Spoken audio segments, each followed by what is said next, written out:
2024 के लोकसभा चुनाव में एक साल से ज्यादा का समय बाकी है, लेकिन उत्तर प्रदेश की अमेठी लोकसभा सीट पर लड़ाई अभी से शुरू हो गई है। सोमवार को कांग्रेस नेता अजय राय ने दावा किया था कि राहुल गांधी अमेठी से चुनाव लड़ेंगे। अपने इसी बयान में अजय राय ने केंद्रीय मंत्री स्मृति ईरानी के लिए आपत्तिजनक शब्दों का भी इस्तेमाल किया था, जिसके बाद केंद्रीय मंत्री स्मृति ईरानी ने राहुल गांधी को ट्विटर के जरिए चुनौती दे डाली। क्या राहुल जी का अमेठी से चुनाव लड़ना पक्का है? कहीं वो डरकर दूसरी सीट पर तो नहीं भागेंगे? डरेंगे तो नहीं? इस ट्वीट के आखिर में स्मृति ईरानी ने अजय राय के आपत्तिजनक बयान का भी जवाब दिया। उन्होंने राहुल गांधी को सलाह देते हुए लिखा कि आपको और मम्मी जी को अपने मायावादी गुंडों के लिए एक नया स्पीच राइटर लाने की जरूरत है।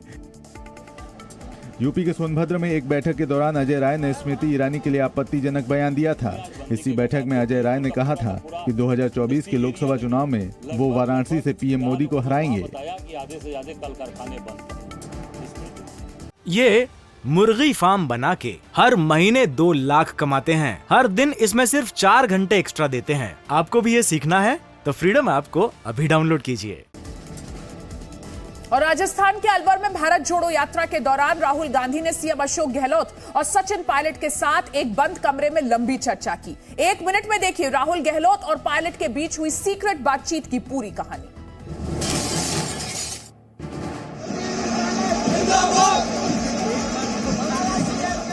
सोमवार को अलवर के सर्किट हाउस में राहुल गांधी ने एक अहम बैठक बुलाई। बैठक में राहुल गांधी के साथ साथ राजस्थान के मुख्यमंत्री अशोक गहलोत और उनके विरोधी माने जाने वाले कांग्रेस नेता सचिन पायलट शामिल हुए।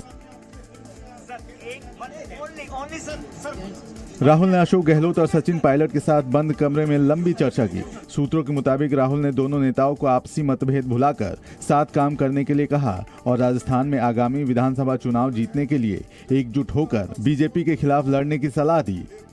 इस बीच रविवार को दौसा के कलाखों में भारत जोड़ो यात्रा के दौरान सचिन पायलट के समर्थकों की नारेबाजी का वीडियो वायरल हुआ था, जिसके बाद एक बार फिर सचिन पायलट और सीएम गहलोत के बीच दरार की खबरों ने जोर पकड़ लिया था। आज राजस्थान में भारत जोड़ो यात्रा का आखिरी दिन है। ऐसे में देखना होगा कि इस यात्रा से कांग्रेस को कितना फायदा होगा।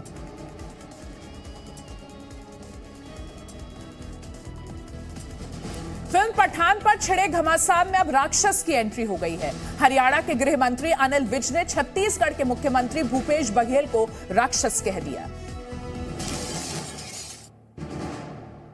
युगों युगों से इस देश में देवता भी रहे हैं, राक्षस भी रहे हैं और उनकी मनोवृत्ति भी अलग अलग रही है। आज के युग में भी हैं। ये जो बोल रहे हैं ये राक्षस परंपरा कही है, जिनको भगवे में सारे दोष नजर आते हैं। हरियाणा के गृह मंत्री अनिल विज के इस बयान के बाद बीजेपी और कांग्रेस में तकरार बढ़ना तय है। दरअसल ये पूरा विवाद शाहरुख खान और दीपिका पादुकोण की फिल्म पठान को लेकर है। भूपेश बघेल ने कहा था कि भगवा त्याग का प्रतीक है, लेकिन उसे बजरंगी गुंडे पहन रहे हैं। इसी बयान पर अनिल विज ने उन्हें राक्षस बता दिया। अब ये बजरंगी गुंडे भगवा रंग के गमछा पहन के निकले हैं। बताया तो भले इन्होंने क्या त्याग किया है, समाज के लिए, परिवार के लिए क्या त्याग किया है। वो तो बल्कि वसूली करने के लिए वो पहन रहे हैं। इलाहाबाद यूनिवर्सिटी आज बंद रहेगी। सोमवार को छात्रों ने वहां जमकर हंगामा किया। प्रदर्शनकारी छात्र यूनिवर्सिटी के गार्ड्स के साथ भिड़ गए और आगजनी भी की।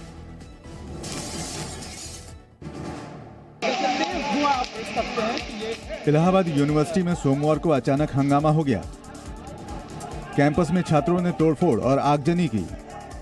दरअसल ये पूरा हंगामा एक पूर्व छात्र नेता के साथ मारपीट के बाद शुरू हुआ। छात्रों का आरोप था कि चीफ प्रॉक्टर के इशारे पर सिक्योरिटी गार्ड ने हमला किया और उनकी मांग है कि चीफ प्रॉक्टर को आरोपी बनाते हुए मुकदमा दर्ज किया जाए। हंगामे के दौरान छात्रों ने कुछ गाड़ियों के शीशे तोड़ दिए और एक बाइक को भी आग के हवाले कर दिया। गार्ड्स के बीच में और छात्रों के बीच में इनकी सूचना के अनुसार झगड़ा हुआ। जब प्रथम दृष्टया सूचना मिली थी तो सभी अधिकारियों के द्वारा मौके पर आके स्थिति को तत्काल नियंत्रित किया गया है। इनकी तहरीर जो है इसके ऊपर मुकदमा पंजीकृत करने की कार्रवाई, मेडिकल कराने की कार्रवाई जारी है और स्थिति पूर्णतः नियंत्रण है। हालात काबू करने के लिए कैंपस में भारी पुलिस बल तैनात कर दिया गया है। उधर यूनिवर्सिटी प्रशासन ने आज एक दिन की छुट्टी का ऐलान किया है। आने वाले दिनों में भारत और चीन के बीच एलएसी पर जोरावर का जोर चलेगा। कौन है भारत का ये जोरावर, देखिए सिर्फ 1 मिनट में। गलवान झड़प के बाद आपने एलएसी के पास T-72 और T-90 जैसे भारी भरकम टैंक की तैनाती देखी होगी, लेकिन तवांग झड़प के बाद भारतीय सेना चीन से सटी सीमा पर जोरावर टैंक तैनात कर सकती है। सेना ने रक्षा मंत्रालय को इससे जुड़ा प्रस्ताव भेज दिया है, जिस पर इस सप्ताह के अंत तक चर्चा की जाएगी। सेना ने अपने प्रस्ताव में 354 जोरावर लाइट टैंक खरीदने की इच्छा जाहिर की है। जोरावर श्रेणी के टैंक 25 टन वजन वाले होंगे। इन्हें लद्दाख, सिक्किम और अरुणाचल प्रदेश जैसे ऊंचाई वाले इलाकों में तैनात करना आसान होगा। जोरावर नाम प्रसिद्ध डोगरा योद्धा जोरावर सिंह कहलूरिया के नाम पर रखा गया है। जोरावर सिंह ने गिलगित बाल्टिस्तान और तिब्बत पर कई अहम युद्ध में अपनी सेना को जीत दिलाई थी। रक्षा विशेषज्ञों के मुताबिक जोरावर टैंक को पैराशूट के जरिए उतारा जा सकेगा। युद्ध के मैदान में ये आर्टिफिशियल इंटेलिजेंस का इस्तेमाल करके दुश्मनों को धराशायी कर सकता है। ये मुर्गी फार्म बना के हर महीने 2 लाख कमाते हैं। हर दिन इसमें सिर्फ 4 घंटे एक्स्ट्रा देते हैं। आपको भी ये सीखना है तो फ्रीडम ऐप को अभी डाउनलोड कीजिए।